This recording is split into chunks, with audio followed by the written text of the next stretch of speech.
দুর্বল হয়ে পড়িও না। তাহেনু এটা হচ্ছে নাহির সেগা, এর মাদ্দা ধাতু হচ্ছে ওয়াহান, ওয়াও হা নুন। ওয়াহান মানে হচ্ছে দুর্বলতা, কমজোরি। নবী সাল্লাল্লাহু আলাইহি ওয়াসাল্লামের একটি হাদিস রয়েছে, আবু দাউদে হাদিসটি সাহিহ। সে হাদিসে রয়েছে যে এমন একটা যুগ আসবে, ইউশেকু আন্তাদা আলাইকুমুল ওমামু কামা তাদাল আকালাতু ইলা কাসাতিহা। ইউশেকু সম্ভাবনা রয়েছে, এমন একটা যুগ আসবে যে আন্তাদা আলাইকুমুল ওমাম, তোমাদের উপর সারা বিশ্বের যত জাতি আছে, কাফের জাতি সব ঝাঁপিয়ে পড়বে। কামা তাদাল আকালাতু ইলা কাসাতিহা, যেমন প্লেট রাখা হলে এক প্লেটে কয়েকজন বসে খেলে ঝাঁপিয়ে পড়ে, প্লেটে খাবার রেডি করা হলে মানুষ কি করে? ঝাঁপিয়ে পড়ে। ওইদিকে আছে একজন, ওইদিকে আছে, ওইদিকে আছে, ওইদিকে আছে, সব ঝাঁপিয়ে পড়ে। ওই রকমই তোমাদেরকে খাবার মনে করবে, প্লেটে খাবার রেডি, আর তোমাদের উপরে ঝাঁপিয়ে পড়বে কাফের জাতিরা। নবী সাল্লাল্লাহু আলাইহি ওয়াসাল্লাম সাহাবারা জিজ্ঞাসা, ইয়া রাসূলুল্লাহ ওয়া মিন কিল্লাতিন নাহনু ইয়াউমাইযিন, সেই দিন কি আমাদের সংখ্যা কম থাকবে, সেই জন্য আমাদেরকে খাবারের মতো মনে করবে আর আমাদের উপর ঝাঁপিয়ে পড়বে বিজাতিরা? নবী করিম সাল্লাল্লাহু আলাইহি ওয়াসাল্লাম জবাবে কি বলেছিলেন? বাল আনতুম কাসীরুন ওয়া কাসীর, বরং তোমাদের সংখ্যা অনেক বেশি থাকবে, অনেক বেশি থাকবে, কিন্তু কি জন্য? তারপরে ওয়ালাকিন্নাকুম গোসাউন কা গোসাইস সাইল, তবে তোমাদের অবস্থা হবে বন্যার ফেনার মতো, বন্যাতে ভেসে আসা ময়লা আবর্জনা খড়কুটোর মতো। কা গোসাইস সাইল, যেমন সাইল মানে বন্যা, বন্যাতে যেমন ভেসে আসে, ফেনা আসে আর ময়লা আবর্জনাগুলি খড়কুটো আসে, ওই রকম অবস্থা হবে। এইদিকে ওইদিকে ধাক্কা খাচ্ছে আর ছিন্ন ভিন্ন হয়ে যাচ্ছে, ফেনা অনেকগুলি জমছে, ময়লা আবর্জনা জমছে, আবার একটা ঢেউ আসলে ছিন্ন ভিন্ন হয়ে যাচ্ছে। তোমাদের অবস্থা ওই রকম হবে। কেন হবে? নবী সাল্লাল্লাহু আলাইহি ওয়াসাল্লাম বললেন যে তোমাদের অন্তরে ওয়ালা ইয়াখযিবান্নাল্লাহু ফি কুলুবিকুমুল ওয়াহান, আল্লাহ এই ওয়াহান শব্দটা দেখাবার জন্য এই হাদিসটা পড়লাম। তোমাদের অন্তরে আল্লাহ পাক ওয়াহান সৃষ্টি করে দেবেন, দুর্বলতা সৃষ্টি করে দেবেন, সাহস হারিয়ে দেওয়া, সাহস হারিয়ে ফেলবেন, কোনো সাহস নেই, কাপুরুষ হয়ে যাবে।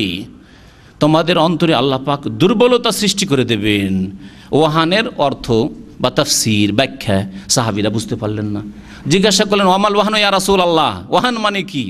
নবী করিম সাল্লাল্লাহু আলাইহি ওয়াসাল্লাম তার ব্যাখ্যা করলেন হুব্বুদ দুনিয়া ওয়া কারাহাতুল মউত, দুনিয়ার প্রেম ভালোবাসা, দুনিয়ার আসক্তি, দুনিয়া ছাড়তে চাই না, শক্ত করে দুনিয়া কামড়িয়ে ধরে আছে, দুনিয়া ছাড়বো না, মরবো না, কোনো ঝুঁকি নেব না, না কারো গাল খাবো না, কাউকে অসন্তুষ্ট করবো না, সবকে রাজি রাখবো, হুব্বুদ দুনিয়া ওয়া কারাহাতুল মউত, আর মউতকে ঘৃণা করা যায় না, মরবো না, যতদিন পারি বাঁচবো, মরতে চাই না।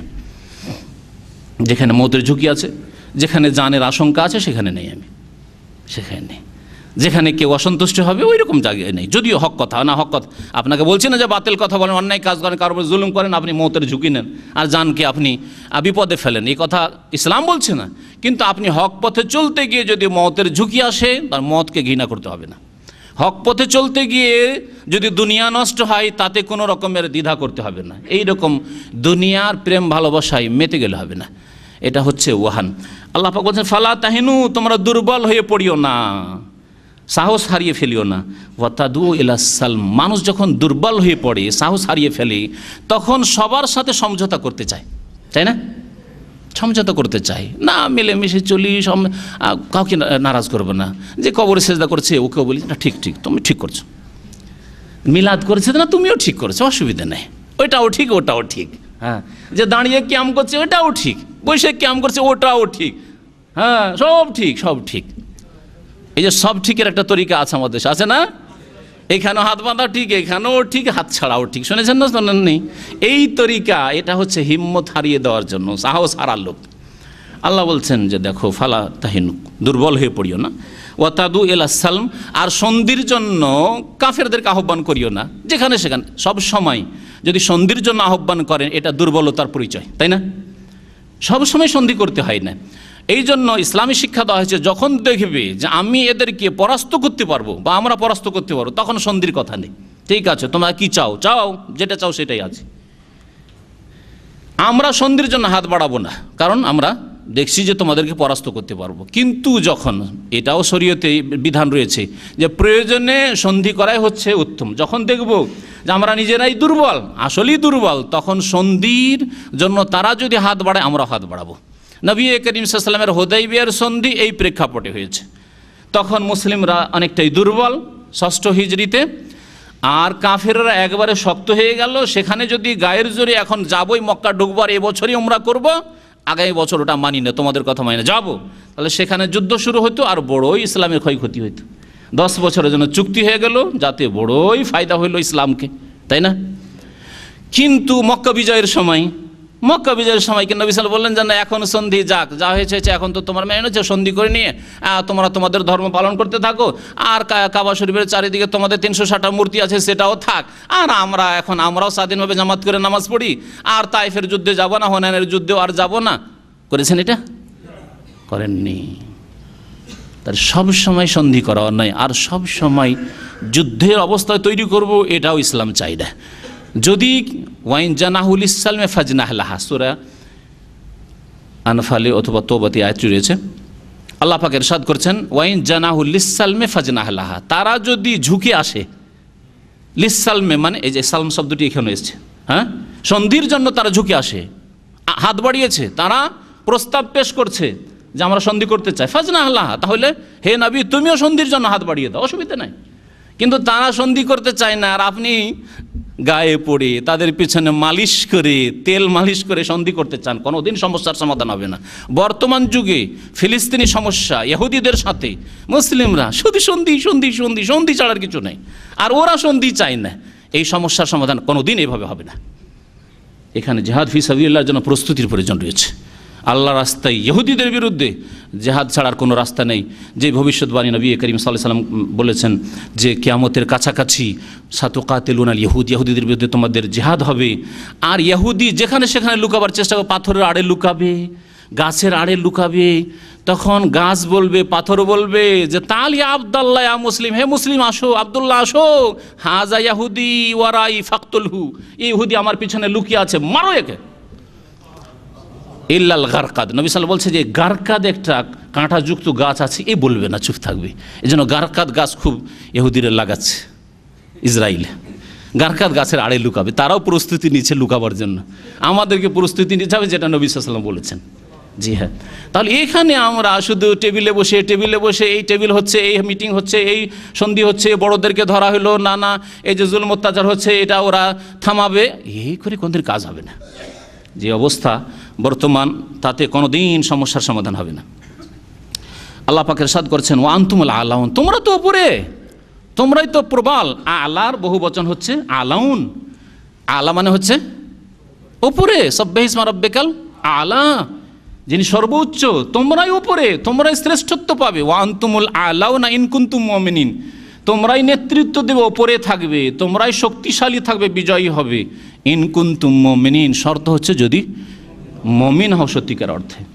ইমানে আমাদের ঘুণ ধরে গেছে, ইমানে আমাদের দুর্বলতা সৃষ্টি হয়ে গেছে। ওয়ান্তুমুল আলাউন ওয়াল্লাহু মাকুম, আল্লাহ সুসংবাদ দিচ্ছেন, ভবিষ্যৎবাণী করছেন, ওয়াল্লাহু মাক, আল্লাহ তোমাদের সাথে আছেন। সুবহানাল্লাহ, কি বলছেন আল্লাহ? ওয়াল্লাহু মাকুম, আল্লাহ তোমাদের সাথে আছেন। ওয়ালা ইয়াতিরাকুম আমালাকুম, তোমাদের আমলকে আল্লাহ নষ্ট করবেন না। এই পথে আল্লাহর দিনকে মজবুত করতে গিয়ে, উম্মতে মুসলিম জাতির সমস্যা সমাধান করতে গিয়ে যা কিছু হবে আর যার সম্মুখীন হবে, আল্লাহ তোমাদের সাথে আছেন, তোমাদের আমলকে আল্লাহ নষ্ট করবেন না, বরং আল্লাহ পাক তোমাদের আমলে কাজকর্মে বরকত দেবেন। আল্লাহ পাক রব্বুল আলামিন তারপরে ইরশাদ করেছেন ইন্নামাল হায়াতুদ দুনিয়া লাইবুন ওয়া লাহউ ওয়া ইন তু'মিনু ওয়া তাত্তাকু ইউতিকুম উজুরাকুম ওয়া লা ইয়াসআলকুম আমওয়ালাকুম। ইন্নামাল হায়াতুদ দুনিয়া, নিঃসন্দেহে পার্থিব যে জীবন, এই জীবন হচ্ছে খেলা এবং তামাশার জগৎ। হায়াতুদ দুনিয়া পার্থিব জীবন, এই দুনিয়ার জীবন, যে দুনিয়ায় আছি। খেলাধুলা করেন আর না করেন, খেলাধুলা মানে শুধু ক্রিকেট খেলছেন, কেউ ফুটবল খেলছেন, খেলাধুলা করছেন না। এই দুনিয়াতে যে চলাফেরা করছেন, রুজি রোজগার করছেন, যা কিছু দুনিয়ায় ভোগ করছেন, হালাল হোক আর হারামি হোক, এ হচ্ছে লাইবুন খেলা, ওয়াল্লাহবুন তামাশা। এই খেলা আর তামাশার জগৎ শুধু। এই খেলাধুলা করতে করতে হঠাৎ করে মওতের পরওয়ানা চলে আসবে। ওয়াইন তুমেনু, সুতরাং তোমরা যদি ঈমান নিয়ে আসো, ওয়াতাত্তাকু, আল্লাহকে ভয় করো, ইউতিকুম উজুরাকুম, তাহলে আল্লাহ তোমাদের পারিশ্রমিক দেবেন, নেকি দেবেন। ওয়ালা ইয়াসআলকুম আমওয়ালাকুম, আল্লাহ তোমাদের কাছ থেকে তোমাদের ধন দৌলত চান না। দুনিয়াতে খেল তামাশা করছো আর অনেক টাকা পয়সা আয় উপার্জন করলে আল্লাহ সবগুলি চেয়ে নিলেন বা বেশ কিছু অংশ চেয়ে নিলেন না, আল্লাহ তোমাদের ধন সম্পদ চান না। একমাত্র আল্লাহ পাক রব্বুল আলামিন শতকরা 2.5%। 100 টাকা 2.5 টাকা চেয়েছেন, সেটাও তোমাদের মতো তোমাদের সমাজে যে গরিব দুঃখীরা আছে, অসহায়রা আছে, যাদের প্রয়োজন আছে, তাদের জন্য আজকে তুমি আমির হয়ে পয়সাওয়ালা হয়ে ওই গরিবকে যদি না দাও, কালকে যখন তুমি গরিব হয়ে যাবে অন্যরা দেবে তোমাকে। সুতরাং মানব সমাজের যে আর্থিক সমস্যা রয়েছে, এর সমাধানের জন্য আল্লাহ পাক রব্বুল আলামিন যাকাত ফরজ করেছেন, সেটা আল্লাহ পাক চান না। ওয়ালা ইয়াসআলকুম আমওয়ালাকুম, তোমাদের ধন দৌলত আল্লাহ চান না। ইয়াসআলকুমুহা, আল্লাহ যদি চেয়েই ফেলতেন যে মুসলিম হবে অর্ধেক টাকা দিয়ে দিতে হবে, কি হইতো অবস্থাটা? আল্লাহ মাফ করে, আমাদের মতো লোকের অবস্থা খারাপ হয়ে যেত, তাই না? সুবহানাল্লাহ। ওমর রাদিয়াল্লাহু অর্ধেক মাল স্বেচ্ছায়, আল্লাহ চাননি তবু এনে দিয়ে দিলেন। হ্যাঁ, আবু বকর সিদ্দিক রাদিয়াল্লাহু তাআলা, আল্লাহ পাকে চাননি, তারপরে সমস্ত বাড়িতে যা কিছু ছিল কুড়িয়ে এনে দিয়ে দিলেন না? হ্যাঁ। কিন্তু আজকালকার জামানায় যদি আলেম সমাজের লোকের কাছে চাওয়া হয়, বরং এদের মধ্যে বেশি বখিলি দেখা যায়। কারণ অন্যের খেয়ে খেয়ে অনেক সময় বখিলি তৈরি হয়ে যায়, আল্লাহ মাফ করে, এবং আল্লাহ পাক যেন আলেম সমাজকে কৃপণতা বখিলি থেকে মুক্ত করে। আল্লাহ পাক বলছেন যে ইয়াসআলকুমুহা, আল্লাহ যদি চেয়েই নিতেন তোমাদের কাছে ধন সম্পদ, ফায়ুহফিকুম, আর এই চাপ সৃষ্টি করে চাইতেন। এহফা মানে চাপ সৃষ্টি করে চাওয়া। এর আর একটা প্রতিশব্দ আছে, যারা ভিক্ষা করতে গিয়ে পিড়াপিড়ি করে চায়, ইয়াহসাবুহুমুল জাহিলু আগনিয়া মিনা তাআফফুফি তারিফুহুম বিসীমাহুম লা ইয়াসআলুনা নাসা ইলহাফা। ইলহাফ মানে হচ্ছে পিড়াপিড়ি করে চাওয়া, চাপ সৃষ্টি করে চাওয়া। আর এহফা মানে হচ্ছে পিড়াপিড়ি করে চাপ সৃষ্টি করে চাওয়া। ভিক্ষুককে দেখেছেন চাপ সৃষ্টি করে চাইছে দিচ্ছেন না, আপনার গায়ে হাত দিয়ে দিচ্ছে, দেবেন না, আর এ হকদার মনে হচ্ছে না।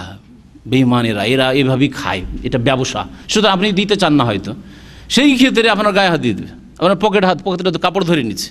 যদি ভালো মানুষ দেখে, একটু দাড়িওয়ালা লোক দেখে, তো কাপড় পর্যন্ত ধরে নেয়, দিয়ে যা। সুবহানাল্লাহ। তো এইরকম চাওয়া যারা চায়, তাদের পেট ব্যবসা। এরা আসলে গরিব নয়, আসল গরিব হচ্ছে যারা লজ্জায় চায় না অথচ প্রয়োজন আছে। আল্লাহ পাক তাদেরকে বেশি করে দিতে বলেছেন। এরা লজ্জায় চাইতে পারে না, মান সম্মানের কথা চিন্তা করে। এখানে আল্লাহ পাক রব্বুল আলামিন বলছেন যে আল্লাহ পাক যদি তোমাদের কাছে মালধন চাইতেন, ফায়ুহফিকুম, আর চাপ সৃষ্টি করে পিড়াপিড়ি করে চাইতে, দিতেই হবে তোমাদেরকে, ফরজ করে দিতেন, তাহলে কি অবস্থা হইতো? তাবখালু, তাহলে তোমরা বখিলি করতে লাগতে। ওয়ায়ুখরিজ আযগানাকুম, তখন তোমাদের অন্তরে যে বিদ্বেষ ভাব আছে তা বেরিয়ে পড়তো, আল্লাহ বের করে দিতেন।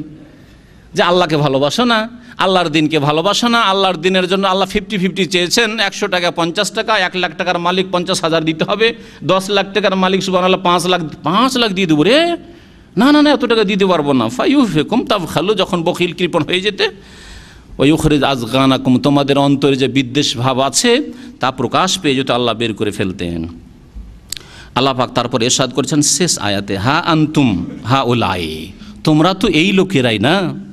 আল্লাহ বলছে হা আনতুম, তোমরা তো এই লোকের, হা উলাই তুদআউনা লিতুনফিকু ফি সাবিলিল্লাহ, তোমাদেরকে আহ্বান করা হচ্ছে, তুদআউন লিতুনফিকু ফি সাবিলিল্লাহ, যাতে তোমরা আল্লাহ রাস্তায় ব্যয় করো, খরচ করো। আল্লাহ রাস্তায় আল্লাহ ব্যয় করতে বলেছেন।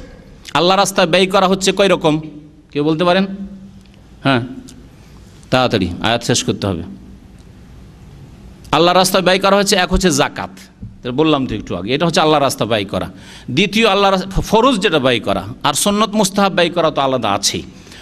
কিন্তু ফরজ ব্যয় করা হচ্ছে 2 রকম, এক হচ্ছে জাকাত দেওয়া, আর দ্বিতীয় হচ্ছে যেই সব লোকদের ওপর খরচ করা, যেসব মানুষেরও ব্যয় বহন করা আপনার ফরজ, তাদের ক্ষেত্রে খরচ করা। মিম্মা রাযাকনাহুম ইউনফিকুন, আমি যা তোমাদেরকে রিজিক দিয়েছি বা তাদেরকে রিজিক দিয়েছি তা থেকে তারা কি করে?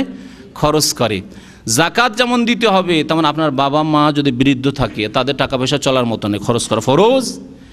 আপনার ছেলে মেয়েদের উপর খরচ করা ফরজ, আপনার স্ত্রীর উপর খরচ করা ফরজ। আপনার নাবালক ভাইরা রয়েছে আর আব্বা চালাতে পারছেন না, তার সামর্থ্যে নেই, তাহলে আপনার উপর ফরজ। আপনার তালাক প্রাপ্তা বোন আছে, আপনার খরচ বহন করা ফরজ।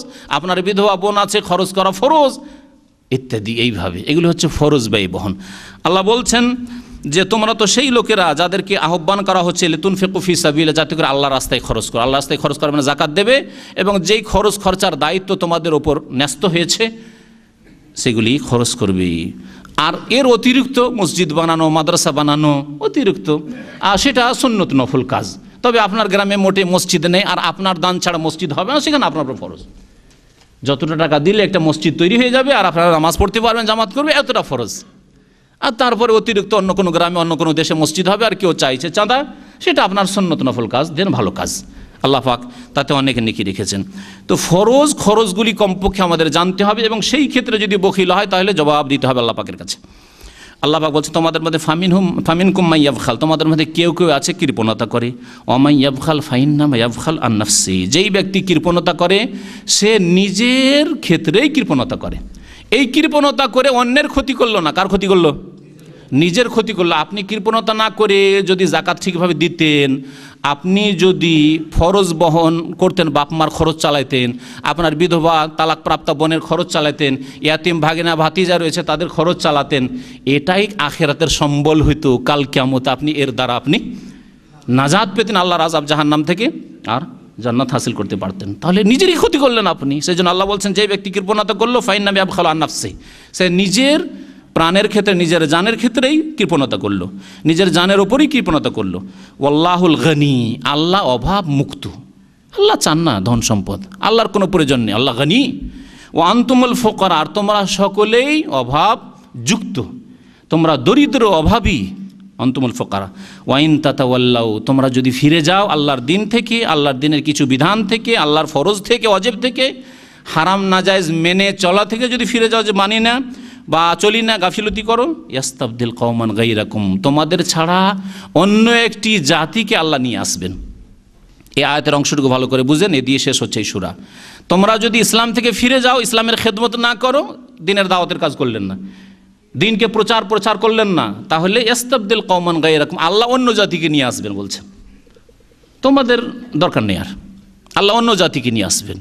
সুম্মা লা ইয়াকুনু আমসালাকুম, তারপরে ওই লোকেরা যাদেরকে আল্লাহ নতুন করে নিয়ে আসবে দিনের খেদমতের জন্য, দিনকে শক্তিশালী করার জন্য, দিন পালন করার জন্য, দিনের দাওয়াত দেওয়ার জন্য, প্রচার প্রসারের জন্য, তারা তোমাদের মতো অবাঞ্ছিত হবে না। সুম্মা লা ইয়াকুনু আমসালাকুম। আজকে দেখেন এর পূর্ব আভাস পাচ্ছি, যারা জন্মসূত্রে 14 পিঢ়ি থেকে মুসলিম, তারা সরে গেছে অনেকে, ইসলামের খেদমত করে না, নতুন নতুন নিউ মুসলিম হচ্ছে। পশ্চিমা দেশে ইসলামের হিড়িক পড়ে গেছে, ফিলিপাইনে ইসলামের হিড়িক পড়ে গেছে, এমন এমন জায়গায় ইসলাম গ্রহণ করছে লোকের, আর শক্ত মুসলিম হচ্ছে, তাদের দ্বারা দিনের খেদমত হচ্ছে। ওয়াইন তাতাওয়াল্লাউ ইয়াস্তাবদিল কওমান গায়রাকুম সুম্মা লা ইয়াকুনু আমসালাকুম। নবী করিম সাল্লাল্লাহু আলাইহি ওয়াসাল্লামকে এই আয়াত সম্পর্কে জিজ্ঞাসা করা হয় যে এই আয়াতে কোন লোকদের দিকে ইশারা ইঙ্গিত করা হয়েছে, কাকে বোঝানো হয়েছে? তখন নবী সাল্লাল্লাহু আলাইহি ওয়াসাল্লামের সামনে ছিলেন সালমান ফারসি রাদিয়াল্লাহু তাআলা আনহু, সহিহ বুখারীর হাদিস। সালমান ফারসি রাদিয়াল্লাহু তাআলা পারস্য দেশের লোক ছিলেন।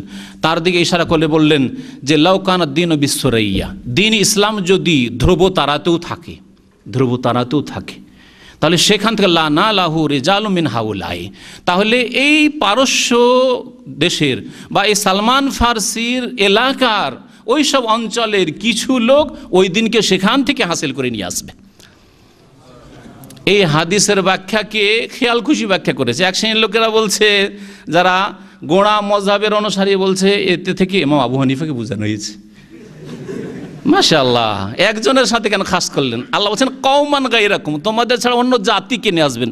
রাজুলান গায়রাকুম বলেছেন, তোমাদেরকে আল্লাহ জাহান্নামে দিয়ে দেবেন, আর একজনকে নিয়ে আসবেন, এই কথা আল্লাহ বলেছেন না কওমান বলেছেন? বোঝার চেষ্টা করেন কিভাবে ধোঁকা দিচ্ছে। আর এই আমাদের ওয়াজ মাহফিলে বলে যে হাদিস আছে সহিহ বুখারীতে, যে সালমান ফারসি রাদিয়াল্লাহু তাআলা আনহুকে নবী সাল্লাল্লাহু আলাইহি ওয়াসাল্লাম বললেন যে তোমার কওম থেকে এমন ব্যক্তি তৈরি হবে, সেটা হচ্ছে ইমাম আবু হানিফা রাহমাতুল্লাহ আলাইহি। মিথ্যা কথা। কিন্তু শুনেন ভালো করে, অনেকেই আছেন তার মধ্যে একজন ইমাম আবু হানিফা হইতে পারেন। এইসব অঞ্চল থেকে, এইসব অঞ্চল তখনকার বৃহৎ পারস্য দেশ আজারবাইজান, উজবেকিস্তান, এমনকি মস্কো পর্যন্ত পৌঁছে যাচ্ছে, ক্যাসপিয়ান সাগর পর্যন্ত পৌঁছে যাচ্ছে। একটু চিন্তা করে দেখুন। আর এই কথাগুলি শুনে কারণ জরুরি। ইমাম বুখারী রহমতুল্লাহ আলাইহি ওই সব এলাকার, ইমাম আবু হানিফাও সেই এলাকার, ইমাম মুসলিম নিসাপুরের ওই এলাকার ইমাম মুসলিম, তাহলে বুখারী মুসলিমের লেখক সংকলক তারা ওই এলাকার। তারপরে ইমাম আবু দাউদ সিজিস্তানের, পাকিস্তান আফগানিস্তানের এলাকার। ইমাম তিরমিজি আজারবাইজানের। তারপরে ইমাম ইবনে মাজা কোথাকার জানেন? কাজবিনী। কাজবিন আরবিতে কাজবিন বলা হয় ক্যাসপিয়ানকে, ইংরেজিতে ক্যাসপিয়ান সাগর যেটা বলা হচ্ছে, সেটা হচ্ছে যারা মানচিত্র সম্পর্কে খোঁজ রাখেন, সেটা হচ্ছে কাজবিন, সেখানকার, যেটা রুশ এলাকার। তো এইভাবে দেখা যাচ্ছে অধিকাংশ আইম্মায়ে মুহাদ্দিসিন ওই এলাকা থেকে পয়দা হয়েছেন। আল্লাহ পাক রব্বুল বলছেন যে দেখো তোমরা যদি বকরি চড়াইতে লেগে যাও, তোমরা যদি এলেম না শিখো, তোমরা যদি আমল না করো, তোমরা দাওয়াতের কাজ না করো, তোমরা যদি ইসলামের খেদমত না করো, ইস্তাবদিল কওমান গায়রাকুম। এক যুগে ওই এলাকা থেকে মুহাদ্দিস পয়দা করেছেন, এখন ওই এলাকাতে এলেমের চর্চা নেই, সেসব এলাকাতে ভালো কোনো আলেম নেই। এখন আল্লাহ পাক রব্বুল আলামিনের একটা যুগ এমন আসলো, ভারতে বেশ কিছু আলেম তৈরি হলো, শাহুলিয়া মুহাদ্দিস দেহলভি থেকে শুরু করে সাইদ ইসমাইল শহীদ, এরকম বড় বড় মুহাদ্দিস, এবং নওয়াব সিদ্দিক হাসান খান ভূপালী, বড় বড় মুহাদ্দিস, মিয়াঁ নাজির হোসেন দেহলভি, এরকম বড় বড় দিনের খাদেম, কোরআন সুন্নাহর খাদেম তৈরি হলো। আবার মিশরে এমন একটা যুগ হলো, সেই সময় জালালউদ্দিন সৈয়ুতি আর হাফিজ ইবনে হাজার রহমতুল্লাহ আলাই, আর এরকম বড় বড় আইমা মুহাদ্দিসিন তৈরি হলো। এইভাবে আল্লাহ পাক রব্বুল আলামিন যখন এক দেশের লোকেরা, এক এলাকার লোকেরা দিনের খেদমত ছেড়ে দেবে, আর এক এলাকায় আল্লাহ পাক রব্বুল আলামিন লোক তৈরি করে দেবেন। বর্তমান যুগে সৌদি আরবে সবচেয়ে বড় ওলামা আল্লাহ পাক রব্বুল আলামিন তৈরি করেছেন। যখন এরা দিনের খেদমত নিয়োজিত হয়েছে, আল্লাহ পাক এদেরকে লাগিয়ে দিয়েছেন। কিন্তু ভারত উপমহাদেশ থেকে, পারস্য দেশ থেকে, ওই সব এলাকা থেকে এখন বড় বড় আলেম ধীরে ধীরে উঠে গেছে। এইভাবে আল্লাহ পাক রব্বুল, এক জাতি যদি শিথিল হয়ে যায়, গাফিল হয়ে যায়, আরেক জাতিকে আল্লাহ পাক রব্বুল আলামিন দিনের খেদমতের জন্য তৈরি করবে। ওয়াইন তাতাওয়াল্লাউ ইস্তাবদিল কওমান গায়রাকুম সুম্মা লা ইয়াকুনু আমসালাকুম। আল্লাহ পাক যেন আমাদেরকে নেক আমলে তৌফিক দান করেন। আল্লাহ পাক দিনের বড় বড় যেন খাদেম তৈরি করেন, আমাদের দিনে বড় খেদমতের তৌফিক যেন দান করেন। আল্লাহ পাক রব্বুল আলামিন দিনের দাওয়াত দেওয়ার যেন তৌফিক দান করেন। সত্য দিন তৌহিদ সুন্নাতের প্রচার প্রসার করার আমাদের তৌফিক যেন দান করেন। আল্লাহ পাক আমাদেরকে যেন সুস্থ রাখেন। আল্লাহ পাক আমাদের বালা মুসিবত যেন দূর করে দেন। আল্লাহ পাক আমাদেরকে দিনের উপর কায়েম রেখে লা ইলাহা ইল্লাল্লাহর উপর যেন আমাদের মওত দান করেন। ওয়া সাল্লাল্লাহু আলা নবিয়িনা মুহাম্মদ ওয়া আলা আলিহি ওয়া সাহবিহি আজমাইন।